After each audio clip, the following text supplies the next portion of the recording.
This is Questions of Life. We're looking at the church. Here is the next video. Now, there are times when we are gathered together on a Sunday as the church community when you'll interview someone and you'll tell them that these are the questions I'm going to ask, and then you'll throw something completely out of left field and throw them. And I kind of feel I'm going to do that right now, Okay. so bear with me. There's a lot in the news about America. There's a lot in the news about the presidential elections and the involvement of churches and Christians. I don't necessarily want you to talk about that, but what should be the role that the Christian community plays in getting involved in justice, in politics, in these kind of things? Is church just to be a passive, we love Jesus, welcome amongst us, or actually are we supposed to stand up for the poor, the oppressed? What's the role of the church in all of this? Exactly that. We're to be good news to the poor. Okay. We have to be good news to the poor. That is a fundamental purpose of Jesus. What does that mean? Are you just going to go and preach the gospel at them? What do you mean by good news to the poor? I think it means that whatever we say, somebody who's poor says that's good news. It's about the things that we say or the things that we do as well? The things that we do, okay. and the things that we promote, the things that we want, the things that we feel are important. Yeah. So I think justice is a key value of God, that people are treated fairly and equitably, and that everybody has the same access to care and support and love, irrespective of their age, colour, background, ability, whatever. Yeah. Therefore, I think the church Christians need to speak out about those issues. Mm-hmm. What I would say is that I'm very interested in politics. Politics is the art of compromise. Mm-hmm. It's deciding what can be done now as opposed to a perfect thing. What can we get through? What can we get most people to agree with? Because it's the art of compromise, it's impossible to say any one party is 100% right. Yeah. Or any one politician is 100% right. And I therefore feel that Christians are right to be involved in politics and right to be in different parties. Mm-hmm. I worry about ever saying this is the truth and this party is the party that Christians should align themselves with or Christians should vote for. Yeah. Personally, I have views and I vote in a particular way, but that's not something I think is right to tell the church or impose on other people, because I might have misunderstood things, and actually I'm trying to balance all the compromises where I think this party is good on this party is good on that. Maybe this politician I respect, but I don't agree with them in everything they say. Maybe this politician I struggle to see I respect them, but I actually agree with some of the things they're doing. So there's all kinds of messiness. So I worry about churches who are able to say with clarity, this is the right party and you must vote for them. Yeah. I think what we've tried to do, and we make sense of life, and when there are big issues like Brexit, I will preach, but I will lay out some principles, and I won't tell people how to apply that principle in a specific vote, because I don't feel confident that I know enough, and I don't feel confident that that is the right thing to do. It's a messy world. So Christians should be in politics. The church should be speaking up. We should be speaking out about issues, whether it's Black Lives Matter, whether it's Brexit, whether it's taxation, whether it's whether it's the need for food banks. These are things that we should be talking about. But the solutions are complex, and it's right and legitimate that people have different ideas about what the solutions are, and it's right that Christians have different perspectives on what the solutions are, and it would be wrong in my personal view, for me as a church leader to say, this is the way you should vote. Mm-hmm. I think one of my big bugbears is the way that people interact on social media. I talk a lot about it on here. It frustrates me to see Christians being really derogatory on social media about a politician, about a party, I think it's perfectly reasonable to hold an opinion. But I think there's a responsibility upon us not to slate people, but to pray for people. I think one of the key things the church should do is to pray for God's wisdom, to pray into the lives and the workplaces and everything to do with those individuals. We may disagree with what they've said, with what they've done. I mean, I did a devotional on Dominic Cummings going to wherever he went to get his eyes tested. We all had an opinion on that. But my challenge was, did we spend more time praying for him than we did moaning about him? And I suspect for many of us the answer would be no. It's far more fun to lay into him, to cast a stone and to have a go. And what I want to encourage Christians to do is to have an opinion. There's nothing wrong with that, to take an interest in politics, but to do it with respect, to do it with love, to not be so overly promoting of this is my party, this is what you should believe in if you're this, this and this, and that's completely rubbish. But having a genuine and a helpful discussion and agreeing to disagree. And at the end of the day saying, we need to pray. Because prayer is so important. One of the things that you and other local church leaders do is you meet with our local MP. And I think that's fantastic. I don't always think you agree with him. I think you sometimes ask him difficult questions. But I think he knows that you guys pray. I think he knows that in whatever capacity you can, you will support. I mean, it's an interesting dynamic between you and our local MP, but it's a really good thing because you're there at the coalface, if you like. You're there with someone who has a great deal of responsibility. You're able to ask those questions, but you're also able to be that support, to be that encouragement. You're never having a go, you're never shouting. And that's great. That's the model for it for me as Christians, that we want to speak into these situations, but we want to pray. Yeah. And I think one of the things, going back to church, one of the things I learned in church leadership is that there are very few decisions that are easy. There are a lot of decisions where you're balancing different factors, different things, and at the end of the day, you make a decision based on which factor you've taken to be the biggest factor. And it's hard and it's difficult. And I struggle if people judge me on that or take a different view, or they don't know the whole story, if they don't know everything. Sometimes you can't explain why you've had to do things. And if that's my tiny little world of leading a church of a few hundred people, what's it like for a politician? What's it like for somebody in the cabinet to make really difficult decisions with things that we don't understand, we don't know? We've got a picture that we've heard from the news or we've seen on social media that may or may not be the true. It may or may not be the whole story. It almost certainly isn't the whole story. And in my experience with our local MP and the limited understanding I have of politicians through that and through one or two other things is, in the vast majority of cases, these are people who are doing their best to try and make decisions. They might have different values to me. They might have different priorities to me. But frankly, there's not much money in it for them. Yes. And it's a lot of criticism, and there's a lot of stress, and there's a lot of pain. And I do think it's easy to throw stones when you don't have to make decisions.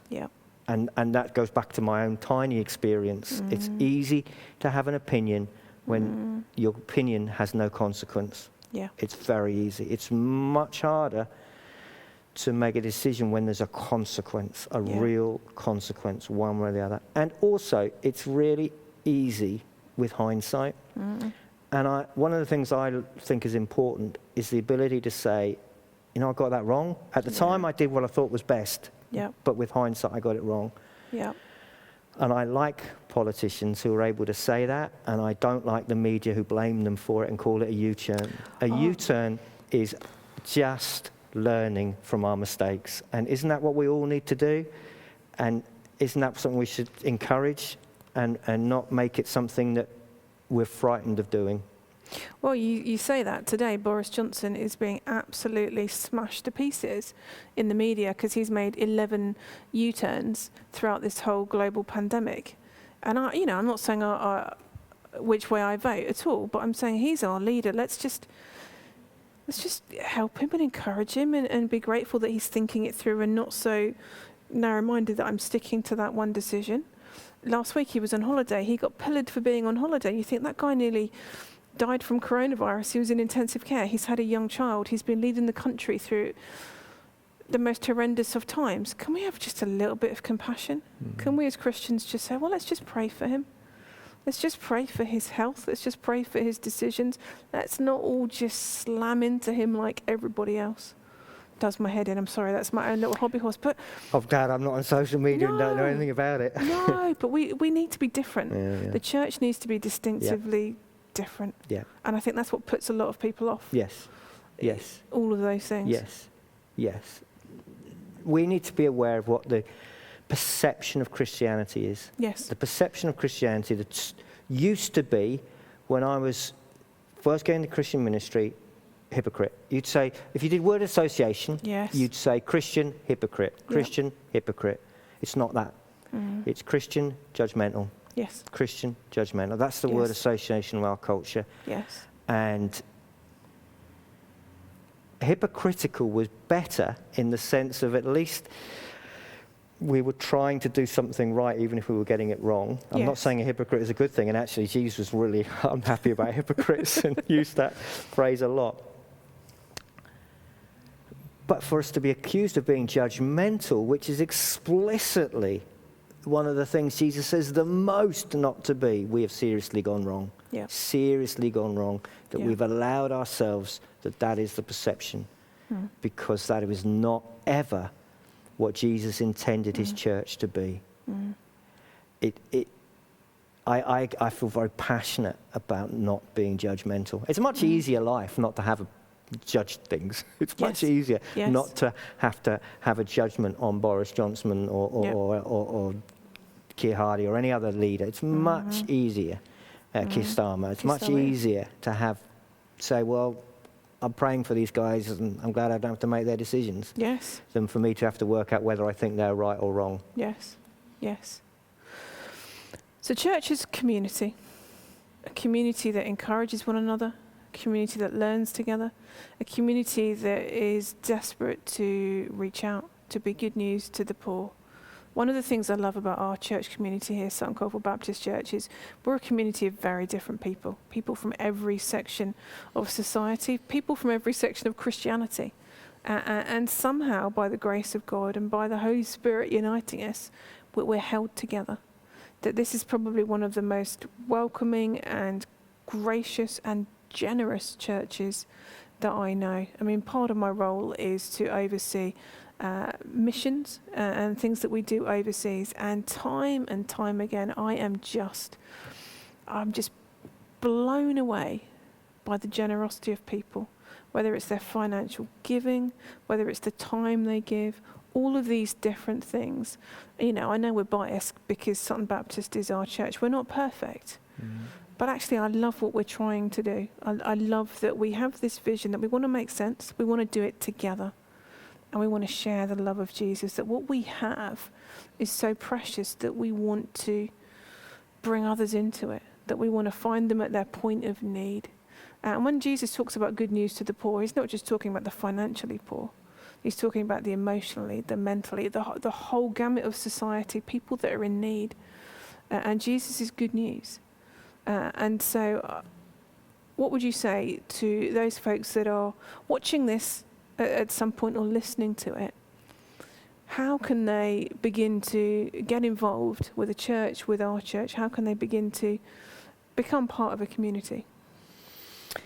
I think the first thing is to keep watching what we're doing. We're beginning to opening up what we do on a Sunday, so there's the opportunity to come. You can go on our website and book in, so begin to meet people, chat to people as you come in as things hopefully open up over the next few weeks and months. There's more and more opportunity to meet people. So we hope that just coming to things is an opportunity to meet people. You can once we get into the whole opening up, we'll try and encourage people to come here on a Wednesday and to get to know us that way. Out of coming on a Wednesday and being here live for this, out of that comes the opportunity to get to know people in small groups and to develop relationships on a deeper level. So I would encourage people to just keep watching, and when the opportunities grow, to come to things, to try it, and to come and to chat to people that you meet. I think I would want to say that the church,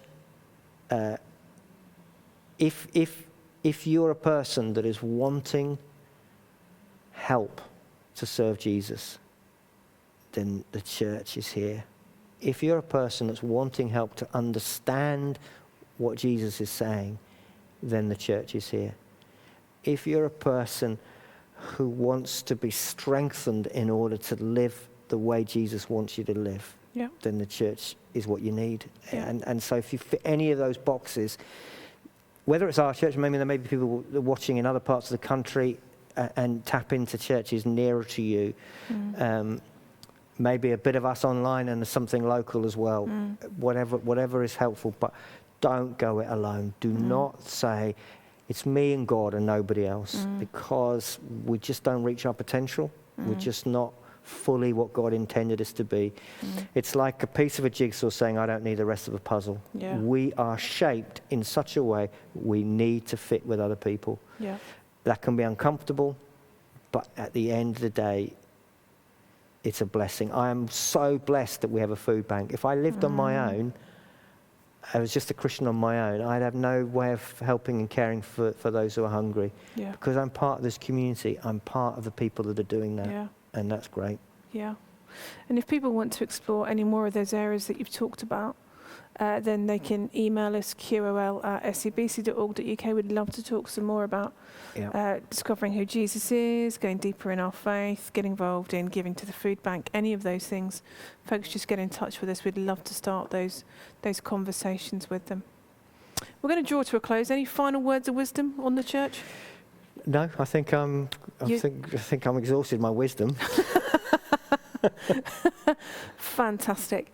Can we say thank you for joining us this evening? I've had some messages that there are other people other than my parents that have been watching us. We've got great. the Cornish contingent and others as well. So it's been fantastic to have you. This will be available on our YouTube channel and on our website on Saturday. So if you want to go back and look over anything that we've said, or maybe you know somebody that's been asking you questions about church. What's church all about? What's that weird church that you go to? Maybe you want to send them a link to this and talk to them about it. Begin to help them to explore what your faith is for you and how that can actually be their faith too. So there are lots of resources like that on our website as well. As Donald alluded to, we have 3 live streams on Sunday, 8:30, 10:30 and 6:30. We're doing the live streams this week. 8:30 we've got communion. And we've got Chris Linden singing with us. The other 2 services, we've got music, we've got prayer, we've got video contributions from other folks in our community. The idea is that we gather together, that we encourage one another on, that we spur one another on, that we keep meeting together, and that we just know that we're not alone, we're in this together, that God's with us, but we're part of this community seeking to make a difference. So check those out this Sunday. But for now, thank you ever so much for being with us. We'll say goodnight and hopefully we'll see you again soon. Thank you. Cheerio. Bye-bye.